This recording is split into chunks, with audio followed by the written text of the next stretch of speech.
मैं आचार्य रितेश कुमार आज की ऑनलाइन कक्षा में आप सभी का एक बार फिर से स्वागत करता हूं। आज मेरा विषय है यहाँ कक्षा 11 के विषय वही खाता तथा लेखा शास्त्र के अंतर्गत प्रारंभिक लेखकी पुस्तकें या जर्नल का विभाजन। प्रारंभिक लेखकी पुस्तकें, इसमें के बारे में मैंने थोड़ा सा पहले बताया है कि जर्नल प्रारंभिक लेखक की सबसे महत्वपूर्ण पुस्तक होती है जिसमें सभी प्रकार के लेन देनों का लेखा किया जाता है, चाहे वो छोटे व्यापारी हों चाहे बड़े व्यापारी हों। भले उनका जर्नल का स्वरूप चेंज हो जाता है, कुछ लोग जर्नल को डे बुक भी बोल देते हैं, उसमें सारे लेन देन लिखते हैं, जिनके यहाँ मोस्टली नकद के लेन देन होते हैं, नकद के लेन देन डे बुक में लिख देते हैं। तो जो ये चीज़ जर्नल छोटे व्यापारियों के लिए तो चल जाता है कि उसमें सारे लेन देन क्योंकि उनके लेन देनों की संख्या कम होती है तो वो सारे लेन देनों को अपने जर्नल में लिख देते हैं। लेकिन जो बड़ी बड़ी संस्थाएं हैं, बड़े बड़े उद्योग हैं और उनके लेन देनों की भी संख्या अधिक है, तो उनका काम केवल जर्नल से नहीं चलता है। उन्हें जर्नल के साथ साथ अन्य महत्वपूर्ण उसकी सहायक वहियाँ भी बनानी पड़ती हैं।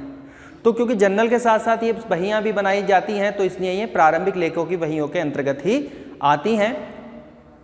यानी जर्नल उसमें नकद क्रय भी है, नकद विक्रय भी है, उधार क्रय भी है, उधार विक्रय भी है, माल जो है किसी को दान में दिया है, खर्चे भी हैं, आय भी है, प्राप्ति भी है, सभी चीज़ जर्नल में आ जाती है। ये जो जर्नल का यूज़ करते हैं मोस्टली छोटे व्यापारी करते हैं, क्योंकि वो उनके लेन देनों की संख्या नहीं होती, इसलिए ज़्यादा नहीं होती, इसलिए वो अलग अलग वहियाँ नहीं रखते हैं। लेकिन बड़े व्यापार में लेन देनों की संख्या अधिक होने के कारण जर्नल के साथ साथ वो अन्य महत्वपूर्ण वहियों को भी रखते हैं, जिससे उनका लेन देन जो है अलग अलग श्रेणियों में डिवाइड हो जाते हैं। और तो ये सारी वहियाँ प्रारंभिक लेखे की वहियाँ कहलाती हैं, जिसमें सबसे पहली है और सबसे महत्वपूर्ण है रोकड़ बही। रोकड़ बही,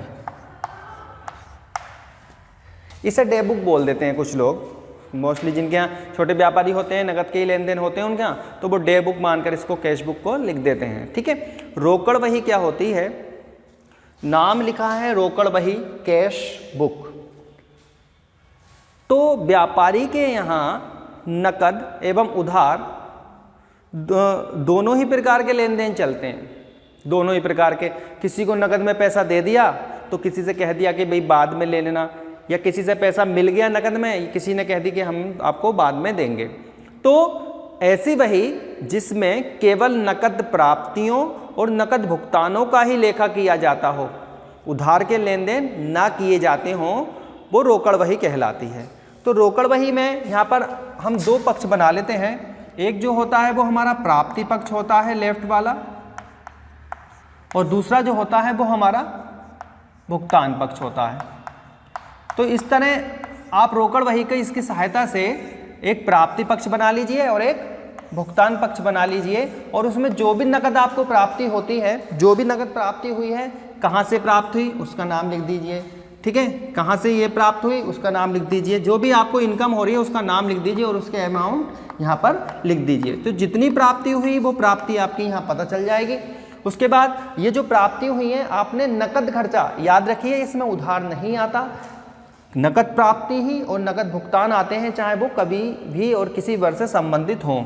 अब भुगतान में कहाँ भुगतान किए उसकी अमाउंट यहाँ लिख दीजिए, कहाँ भुगतान किया दूसरा उसकी अमाउंट यहाँ लिख दीजिए। इस तरह हम प्राप्ति और भुगतान करके ये जो एक विवरण बनाएंगे ये रोकड़ बही कहलाएगा। लेकिन याद रखना इसमें केवल नकद प्राप्ति और नकद भुगतान ही आते हैं। आपने देखा होगा आप पे पैसा आता है और खर्च हो जाता है, फिर पता ही नहीं चलता कि हमने कहाँ खर्च करा।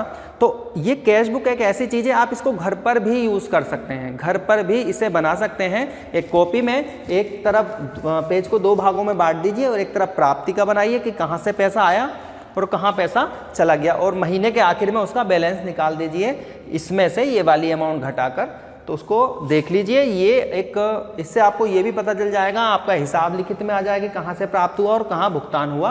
तो जरूरी नहीं है ये व्यापार में बनाई जाए, आप इसको घर पर भी बना सकते हैं घर के खर्चों के लिए।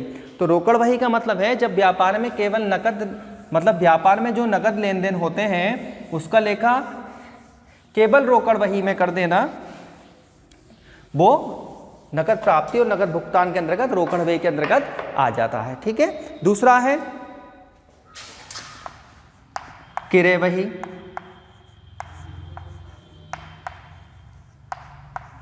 किरे वही याद रखिए, किरे वही। किरे वही में केवल उधार किरे के लेके ही किए जाएंगे। उधार किरे। उधार किरे का क्या मतलब, नगद किरे क्यों नहीं?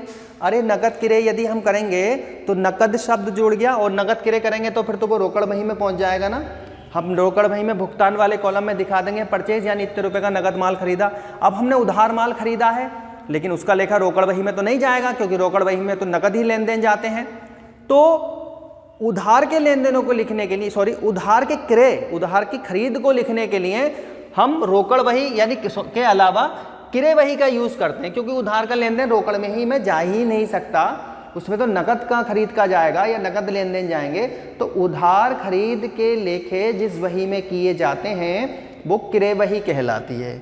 उधार खरीद के लेखे जिस वही में किए जाते हैं वो किरे वही कहलाती है। दूसरा है किरे, सॉरी तीसरा नंबर है किरे वापसी वही। किरे वापसी वही। अब जो आपने उधार खरीदा गया माल वापस भेजा है या माल वापस भेजा है, उसको किरे वापसी वही में लिख दिया जाता है। ठीक है, आगे है 4 नंबर विक्रय वही। विक्रय वही। विक्रय वही का भी वही है, उधार विक्रय, क्योंकि नकद विक्रय होगा तो वो रोकड़ वही की प्राप्ति पक्ष में चला जाएगा। यदि नकद विक्रय आप करेंगे तो वो कहाँ पहुंच जाएगा, रोकड़ वही की प्राप्ति पक्ष में।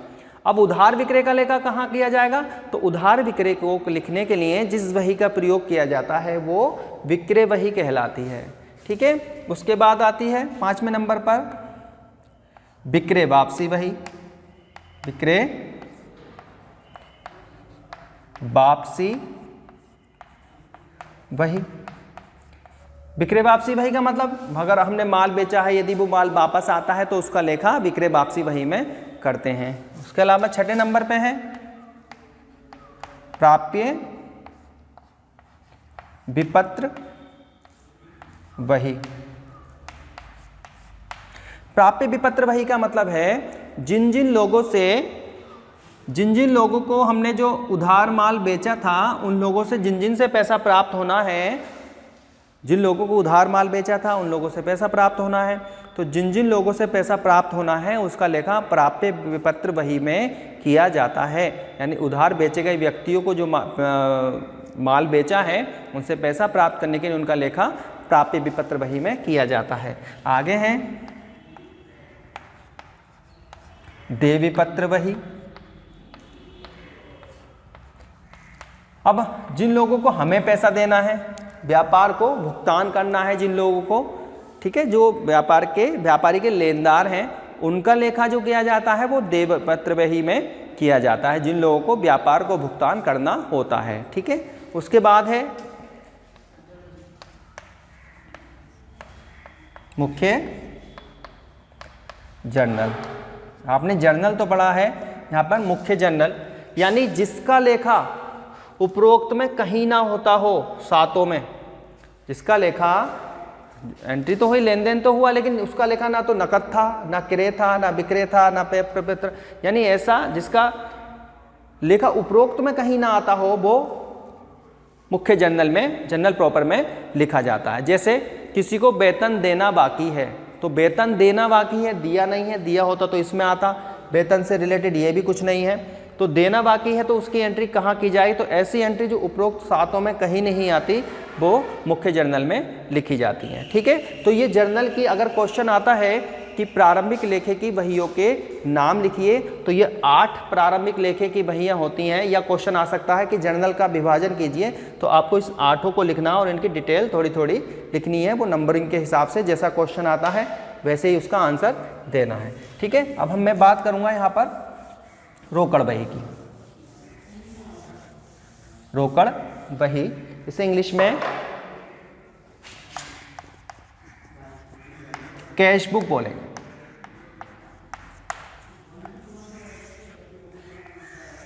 ठीक है, कैश बुक।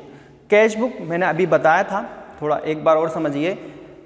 व्यापार में जो भी नकद प्राप्तियां होती हैं, जो भी नकद भुगतान होते हैं, उनका लेखा जिस वही में किया जाता है वो रोकड़ वही या कैश बुक कहलाती है। तो इसके अभी बताया था, इसके दो कॉलम होते हैं, दो भागों में विभाग होती है। एक तरफ तो रिसीव्स, जो भी हमें रिसीव्स हुआ है, और दूसरी तरफ जो हम इसमें पेमेंट्स करेंगे, जो रिसीप्ट्स हैं और भुगतान है, इससे ये रोकड़ वही बनाई जाती है। याद रखना, केवल नकद प्राप्ति और नकद भुगतानों का लेखा किया जाता है रोकड़ वही में। अब इसके प्रकार की बात करते हैं, क्योंकि इसके प्रकार भी कभी कभी आ जाते हैं। तो वैसे तो मुख्य रूप से ये यूपी बोर्ड के हिसाब से 3 प्रकार की होती है। नंबर 1 साधारण रोकड़ वही,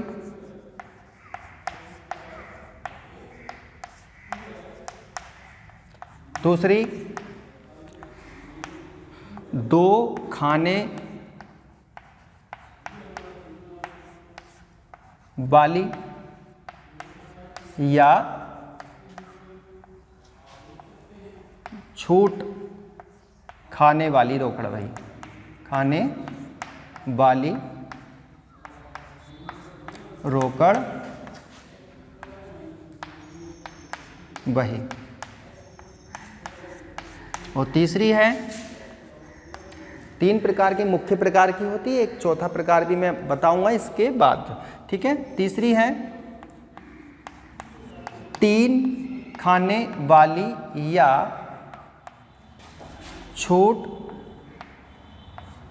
व बैंक खाने वाली रोकड़ वही, बैंक खाने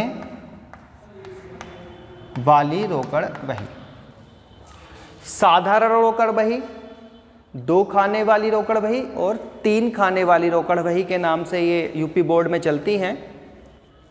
तो साधारण रोकड़ वही, जो मैंने रोकड़ वही का आपको अर्थ बताया था, वही साधारण रोकड़ वही का अर्थ होता है। इसमें केवल नगद प्राप्तियों को और नगद भुगतानों को लिखा जाता है। ये मोस्टली छोटे व्यापारियों के लिए, जिनके लेन देनों की संख्या कम होती है, वो साधारण रोकड़ वही का ही प्रयोग करते हैं। आगे है 2 खाने वाली या छूट खाने वाली रोकड़ वही। आपने देखा होगा कि व्यापार के अंतर्गत डिस्काउंट भी चलता है कि भाई इतना डिस्काउंट ले लो या इतना डिस्काउंट दे दो। यदि व्यापारी के ये जो डिस्काउंट की संख्या भी है, डिस्काउंट का भी वो मतलब डिस्काउंट में भी चीज़ों को खरीदता बेचता है, तो वो रोकड़ वही में, उसी साधारण रोकड़ वही में रकम का एक छोटा सा कॉलम और बना लेता है। यानी रकम के साथ ही, या खानों का मतलब उसके रकम के खानों की संख्या से है। तो यहाँ रकम का एक ही कॉलम होता है। यदि इस रकम के कॉलम के साथ वो एक छोटा सा छूट का कॉलम भी बना लेता है दोनों तरफ, तो वह छूट खाने वाली रोकड़ वही कहलाती है। ठीक है, तीसरी मोस्टली बड़े व्यापारियों के लिए और उन व्यापारियों के लिए होती है जो रोकड़ के साथ साथ बैंक से भी अधिक लेन देन करते हैं। क्यों? क्योंकि व्यक्ति जब कैश अपने पास रखकर भुगतान कर रहा है या प्राप्त करता है, तो उसमें गड़बड़ होने की संभावना रहती है, या उसके यदि लेन देनों की संख्या ज़्यादा है तो वो दिन भर नोट ही गिनता रहेगा। इसलिए व्यापारी क्या करते हैं, व्यापारी मोस्टली बैंक में अपना चालू खाता खोल देते हैं और जो भी लेन देन होता है वो बैंक से चेकों के माध्यम से करते हैं। इससे वो नोटों के गिनने के झंझट से और उसकी गड़बड़ होने से बच जाते हैं। तो यदि बैंक से लेन देनों की संख्या है तो वो उस साधारण रोकड़ वही में आप रकम के 3 कॉलम बनाता है, रोकड़ का बनाता है, छूट का बनाता है और एक बैंक से हुए लेन देनों का बनाता है। तो जिस रोकड़ वही में ये तीनों कॉलम होते हैं वो 3 खाने वाली रोकड़ वही कहलाती है। ठीक है, एक और यदि इसमें देखा जाए, एक और मैं लिख देता हूं, लघु रोकड़ पुस्तक। लघु रोकड़ पुस्तक, इसमें 2 प्रकार की, लेकिन 2 नहीं, मैं या तुम्हें आपको एक ही बताऊंगा। लघु रोकड़ पुस्तक जहां छोटे छोटे खर्चों को लिखने के लिए, छोटे छोटे लेन देन होते हुए उसको लिखने के लिए लघु रोकड़ पुस्तक का प्रयोग किया जाता है। और इसमें सबसे महत्वपूर्ण है, उसको मैं समझा रहा हूं, खुदरा रोकड़ वही। खुदरा रोकड़ वही खुदरा रोकड़ वही, खुदरा का मतलब छोटे छोटे, रिटेल होता है रिटेल। तो कभी कभी व्यापारी के जो मोस्टली बड़े खर्चे तो होते ही हैं, क्या छोटे खर्चे नहीं होते होंगे? 5 रुपये, 10 रुपये, 50 रुपये। यदि इन छोटे छोटे खर्चों को मुख्य रोकड़ वही में लिख दिया जाए तो कहाँ तो 1 लाख, उसके नीचे फिर 10 रुपये, है ना। फिर ये चीज़ देखने में भी रोकड़ वही अच्छी नहीं लगी। इससे क्या होगा, इससे रोकड़ वही की जो महत्वता है वो समाप्त हो जाएगी। ठीक है, उसमें पता ही नहीं चल पाएगा कि कौन से खर्चे हैं। अगर हमने एक स्केल खरीदा तो वो भी रोकड़ वही में लिख दिया। ठीक है, किसी ग्राहक के लिए चाय कोल्ड ड्रिंक मंगा ली, वो भी रोकड़ वही में खर्चे के रूप में लिख दी। तो इससे क्या होगा, इससे जो व्यापार में, ऐसा तो कोई व्यापार ही नहीं है जहाँ बड़े खर्चों के साथ साथ छोटे खर्चे ना होते हों। तो बड़े खर्चों के लिए अलग से रोकड़ वही, तो और छोटे छोटे खर्चों को लिखने के लिए जो रोकड़ वही बनाई जाती है वह खुदरा रोकड़ वही कहलाती है। खुदरा रोकड़ वही। ठीक है, तो खुदरा रोकड़ वही के अंतर्गत एक पद्धति है अग्रदाय पद्धति। अग्रदाय पद्धति का क्या मतलब है? खुदरा रोकड़ वही की अग्रदाय पद्धति का क्या मतलब है कि यदि जो रोकड़िया है, जो कैशियर है, अगर वो छोटे छोटे खर्चों के लिए बार बार प्रधान के पास जाता है कि भैया आप 10 रुपये दे दो वो देने, 20 रुपये दे दो वो देने, तो ये अच्छा नहीं है। इसलिए एक निश्चित अवधि के प्रारंभ में प्रधान द्वारा अपने कैशियर को उस एक निश्चित अवधि के लिए छोटे छोटे खर्चे करने के लिए कुछ रकम अग्रिम में यानी एडवांस में दे दी जाती है। उससे कह दिया जाता है कि सारे छोटे खर्चे तुम्हें इसमें से ही करने हैं। तो छोटे छोटे खर्चे करने के लिए प्रधान द्वारा कैशियर को जो रकम देने की विधि है, यही खुदरा रोकड़ वही की अग्रदाय पद्धति कहलाती है। ठीक है, तो आज मैंने यहाँ आपको जर्नल के विभाजन के अंतर्गत जर्नल की प्रारंभिक लेखे की महत्वपूर्ण पुस्तकें सिखाई, जर्नल का विभाजन के अंतर्गत 8 पुस्तकें बताई, और सबसे महत्वपूर्ण वो भी महत्वपूर्ण और ये महत्वपूर्ण इसके साथ साथ कि रोकड़ वही के कितने प्रकार होते हैं। अब जब हम मिलेंगे तो ये जो थियोरिकल पार्ट था इस चैप्टर का वो मैंने समाप्त कर दिया। अब जब हम मिलेंगे तो वो इसके नेक्स्ट क्वेश्चन के साथ, रोकड़ वही के या जैसा भी क्वेश्चन होगा उसके साथ मिलेंगे। तो जब तक के लिए हम मिलेंगे नेक्स्ट वीडियो में, जब तक के लिए धन्यवाद।